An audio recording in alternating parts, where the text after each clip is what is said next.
Hey, Bat Family. Welcome to another review. Hi, Scott. Hi, Mark. We were given a copy of Ovation by Grand Gamers Guild. They are distributing here. The designer on this is Kirsten Lunde, and this is from Looking Glass Workshop in conjunction with Grand Gamers Guild. And we are going to sit here and give you the full review treatment of this thing. So let's just jump right into it. Ovation is a game about classical composers where you are going to be somebody like Beethoven or Haydn or Mariana Martinez, a whole array of different people, essentially other than having a slightly different, unique special power and their biography on the back of their player boards. They basically all play the same. This is largely a card game that is used with resource management and set collection. Yeah, you got a little bit of action selection going on because you're trying to build up your actions. So, Basically, you are going to be taking one of your 4 actions. The first being seeking inspiration. There are 3 resources in the game that are all the various inspirations for actually composing something in this game's economy, at least. And those are going to be joy, sorrow, and passion. And you are just simply going to go and get some resources. You then have your ability to seek fortune, which are essentially modifier cards that are going to add to the top of your player board. And when you take one of the main actions, you will be able to take those actions in addition, assuming that you have a music note to activate it. Seek Patronage is largely the same as Seek Fortune, but it is either going to be upgrading one of the other actions, not itself. Seek Fortune can never upgrade itself, and Seek Patronage can never upgrade itself, but they can upgrade each other. And or you'll be able to get a patron, which will score you bonus points for certain types of works that you perform and lose you points for other ones. Yeah, they call that legacy. And then finally, there is performing. And there are 2 types of performance cards on the table. There is the chamber music, which is easier resources, easier costs, lower points. And then the concert music, which is the flip on that, more expensive, more points, that type of thing. Where the game is very interesting is every time that you take a performance action and you do perform a card, 2 things happen. First is your opponents can attend your performance. And when you attend a performance, you have to be sitting to the left or the right of the player. In a 2-player game, you are only going to be able to attend once. And to attend, you just take a ticket off the top of these ticket cards and just give it to your opponent. You don't have to have it ahead of time. You just give it away. And those tickets, if they are a matched pair that you are holding on to, are going to be able to be discarded to get a free resource, or they can be held as a pair for an extra point at the end of the game. And considering that every game we've played of this was in that less than 3 or 4 points, that makes a big difference holding on to those. It makes a huge difference. The second thing that will happen is you will be given another music note. So now you're able to activate more of your extra special powers from your fortune and patronage cards when you are taking one of the other main actions. So you're going to go through that there. You're going to take that gameplay loop until a number of the maestro cards on the table are claimed, essentially equal to the number of players. And or if you are playing with the magnum opus module, which we did also play with, if every player has performed their magnum opus. There's not a lot of scoring here. You're looking at points on cards, points in performance, and points out of tickets, and that's really about it. The game itself is 30 minutes. Yeah, roughly. Maybe 40 with the teach, but Even still. still, that even feels long. So that's how the game works. Let's go into our actual review categories. If you've listened to our reviews in the past, we've used what we called our glacier format just because acrostics are the greatest. But we realized the way we split out some of the things didn't make the most sense. So we are essentially still going to be using all the same categories of that, but we just restructure them to make more sense of where they line up. So our first one is learning curve. Scott, I taught you the game. Yep. How did you feel it was to be taught and learn how to play? When you're looking at everything, the iconography is fantastic. The player aid is on the backside of the manual, so you're able to have that resource right there just to double check. But honestly, that teach was relatively simple. I really, really enjoyed it. I understood what I was doing, especially because those first couple of rounds, you're only doing your base actions. And it isn't until you have built up some of your resources that you can expand on those actions. And then you're doing it at such a nice, leveled, easy pace. Oh yeah, you're learning it as you're going. Phenomenal I would agree with that. So the other half of this is the ease of teach. And from that end, real easy. The rulebook is 10 pages for the multiplayer rules, and they're a quick learn. It's more just kind of gripping what you're doing more than anything else. But honestly, you can teach using the quick reference on the back of the rulebook. It is that well laid out. It is that straightforward rules-wise that you say, hey, you're going to go to this space, you're going to do these things. Honestly, the overview, I pretty much taught you the game without a few of the finer points, but you could almost use that as a way to at least understand the majority of the game. Yeah.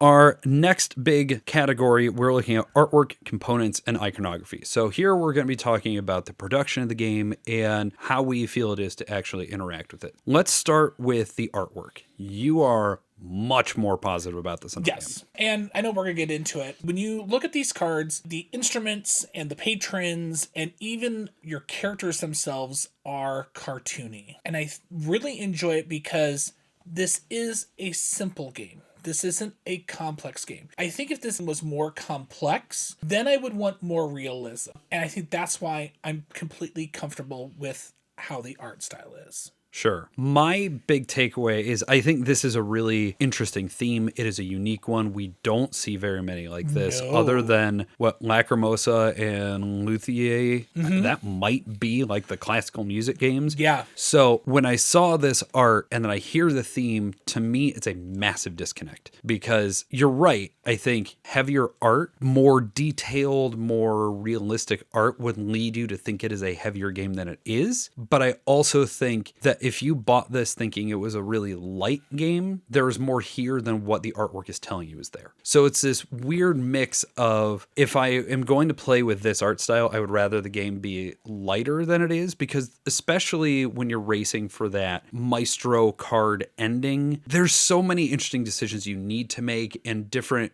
gameplay engines to try and run that I don't know. I really dislike the art. I think for what it is good. It is not badly done art. I just don't like the art for the game that is here.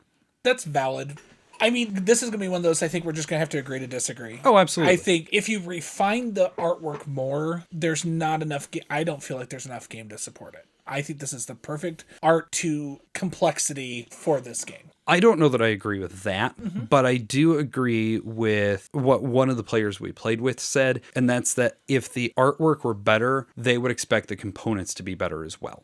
That was one of the things I said as well. So let's shift a little bit into that, because really when you look at Ovation, you're going to know, do I like it or not? Yeah. I don't think the artwork gets in the way of the gameplay at all. No. I just would have liked something more realistic. When you guys get a chance to look at this, the characters are slightly cartoony. I mean, it's not like Looney Tunes, but they're very stylized. But a lot of the artwork, I mean, other than on your patron cards, the patrons are in the center of the card, but like your character that you're playing is over on the far right of the board. It's not in the road. It's not distracting. It's there. It's an indication. And also on the back side of the board when you're on your magnum opus cards if you're using those. Yes. But when we're looking at the components themselves, the card stock is good enough. I don't think there's anything to really complain about there. Even after playing it a whole bunch of times across a variety of player accounts, they haven't warped, they haven't done anything. So the cards are strong. I think the inspiration tokens, what's used to track your resources across your board, which the board I think is actually pretty genius because it's a piano board. It's a piano, yeah. You have your 0 through 8. Yeah. And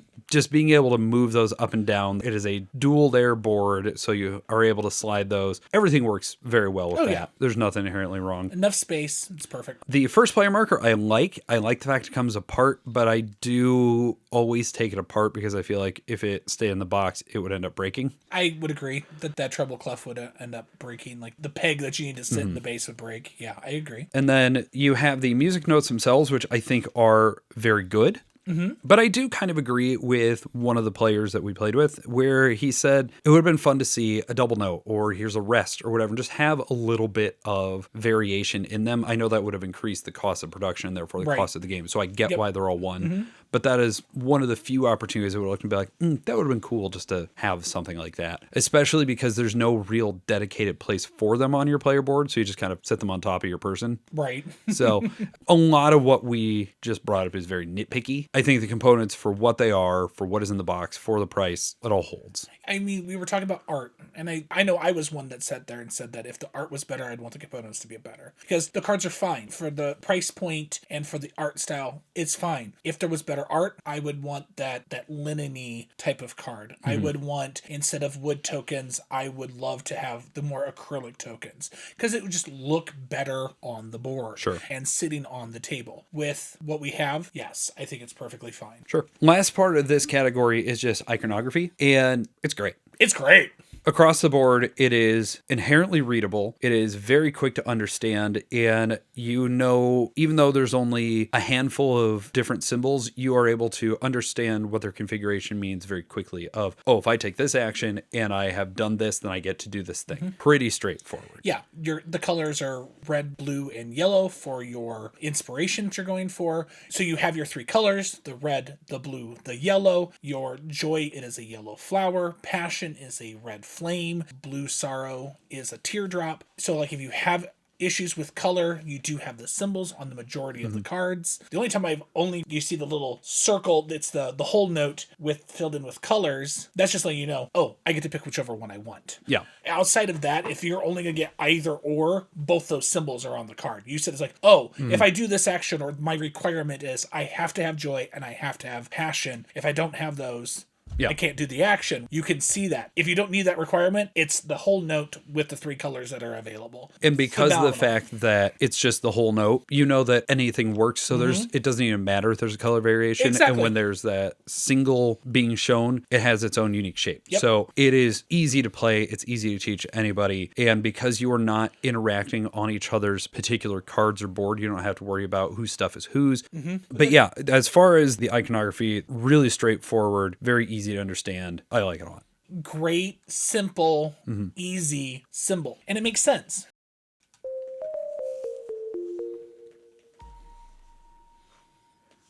So this next section is talking about replayability, and I'll do a quick set of thoughts in the solo mode. You weren't able to get to it in time of recording, but we'll get to that. Yeah. So replayability.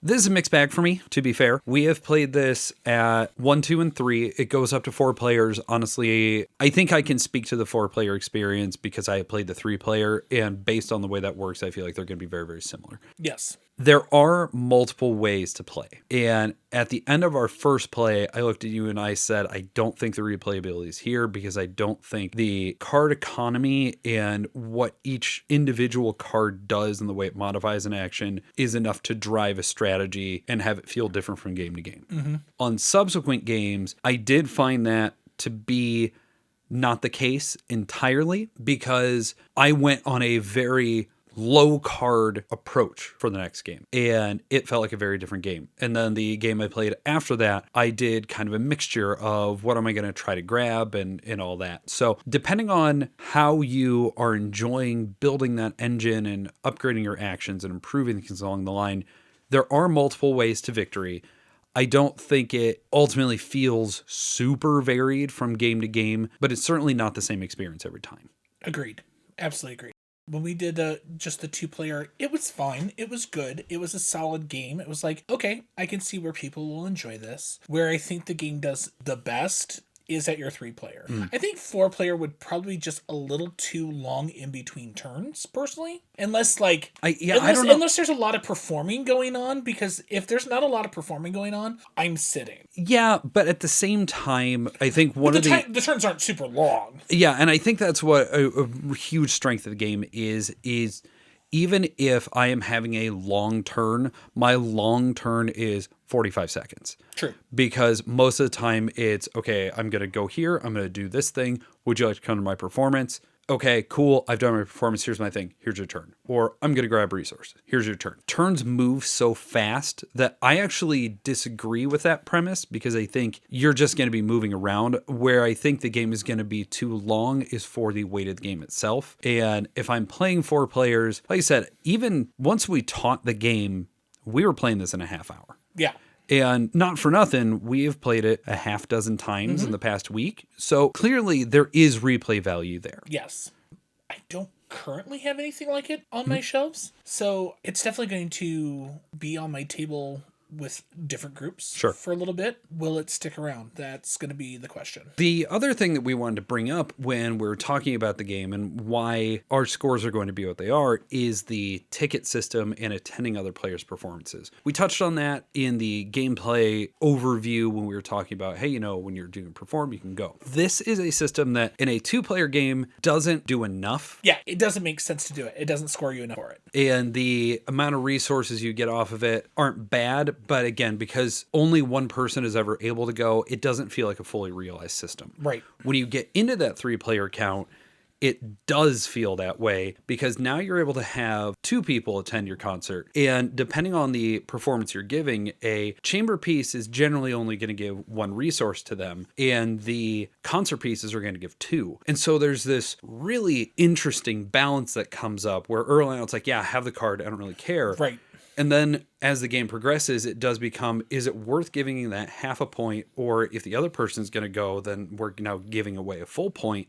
But it's going to save me a turn because I'm going to get 2 resources out of it. And that could be what I need to save myself a turn and beat the end of the game race. And now I can get to it. So there's some really interesting tension of, do I go to the performance? And if I do, am I getting what I need? Yeah, there's always that crazy draw because, yeah, you hand me that ticket and it's going to have one of the 3 icons on it. But I have to have 2 of those icons to be able to get the resource. And I mean, I know at the end of the game, I hoarded all mine. I had every single one of my tickets that you guys gave me when you're like, yeah, we'll come. And I was like, cool. And I just, okay, that right there is 4 points. I had one game where it was more beneficial to me to spend 6 cards. So I gave away 3 points to go and get a performance done. And considering that then allowed me to grab the final Maestro card and it shorted you guys your future turn. So you had 1 turn left and you weren't in position to perform. There's some really interesting point to resource ratio decisions to be made. And again, it's in that 3 and 4 player game where you're always having 2 people able to come to you. That is just such a full bodied system that feels so wane in a 2-player and 1-player game. It was just really, really kind of funny because, yeah, especially in that game that I had so many of the one type that I did not need. That's why I had so many of those cards. These are all joy. I'm using passion and sorrow. Why am I getting all these joys? But, you know, that's just how the game works sometimes. One of the things that we have come back to is solo modes. You and I are all about them. And so I sat down and I got to play it. The solo mode, the designer of it is one that I actually tend to find his designs tend to be too complicated and lend themselves to being more administration than actually just making action for the computer player. So I went in very hesitant to this one because I know that about this designer. And frankly, that wasn't the case here. Oh, good. The solo rules themselves, I wish there was a better player aid for that, because at the back of the rulebook is just the solo game reference aid. And it's actually a little frustrating to use, because when you're looking at the best action reference, it doesn't show you all the rules and it's easy to make some mistakes off of that. So you kind of have to have the solo rules open. But again, that's on your first or second game. It's a page of rules. It's not too terrible. The actual gameplay of it does feel like I got out of the multiplayer game, and it wasn't too terribly long. I would say is maybe 10 minutes shorter than a 2 or 3 player game. So, you know, your mileage may vary on that. I think it does still require a surprising amount of space for how quick of a solo experience it is, because you still have to have all 4 card rows. You have to use 2 full sets of player boards and components. So there is something there. But if you like the main game, you will like the solo game. There is a reason to pull it out and play it. I think that's one of the reasons I come back into that. Will I want to play it multiple times, especially a lot in a row, because it does feel so similar, and I would rather have the player interaction of a multiplayer. So again, mixed bag here for me.